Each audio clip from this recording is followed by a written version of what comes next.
Science fiction used to be a warning label. Now it feels more like a checklist. For decades, sci-fi writers tried to imagine the worst-case futures for humanity. Total surveillance, corporate control, artificial intelligence, making decisions we don't fully understand. A world where convenience slowly replaces freedom. And the terrifying part is this. Most of those stories didn't come true because villains forced them on us. They came true because we asked for them. This isn't a video about lasers or alien invasions. This is about the quiet, believable sci-fi futures. The ones that don't arrive with explosions. They arrive with updates, terms of service, and this is for your safety.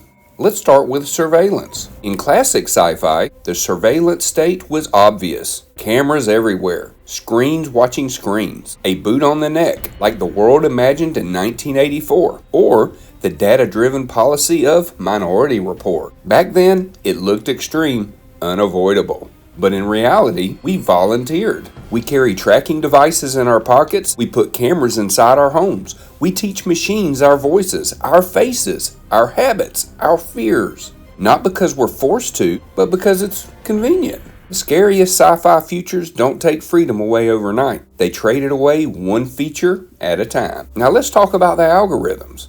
In older sci-fi, computers were tools. Then they became advisors. Now they're decision makers. What we watch, what we buy, what we believe, who we trust. That shift is at the heart of the Matrix. Not just machines enslaving humanity, but systems quietly deciding reality for us. Algorithms don't just predict behavior anymore, they shape it. And here's the unsettling part. They don't care about truth, they care about engagement. That's not evil in a movie sense, it's worse.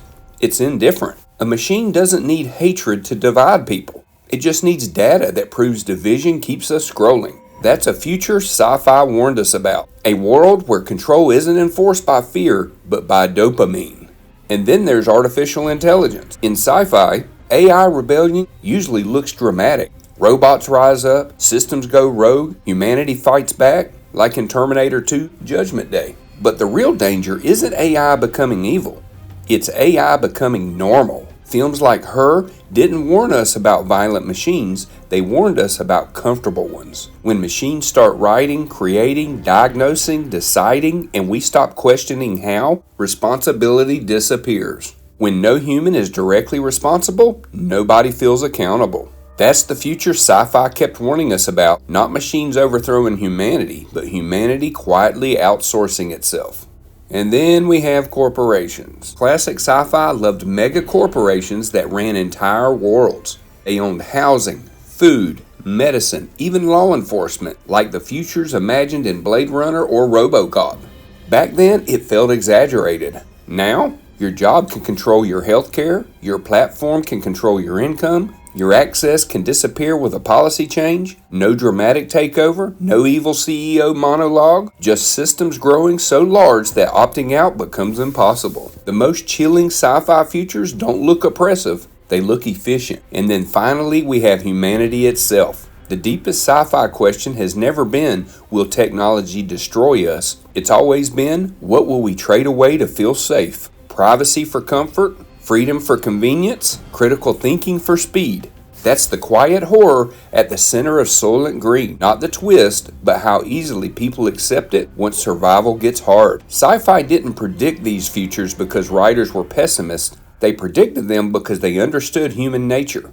We don't run toward dystopia, we walk into it, slowly, politely, and willingly. But here's the part sci-fi also reminds us of, and this matters. Awareness changes outcomes. Every great sci-fi story isn't just a warning, it's an invitation to choose differently. Technology isn't the villain, apathy is. The future isn't written by machines, it's written by the decisions we stop questioning. And the most dangerous sci-fi future of all is the one we stop calling science fiction.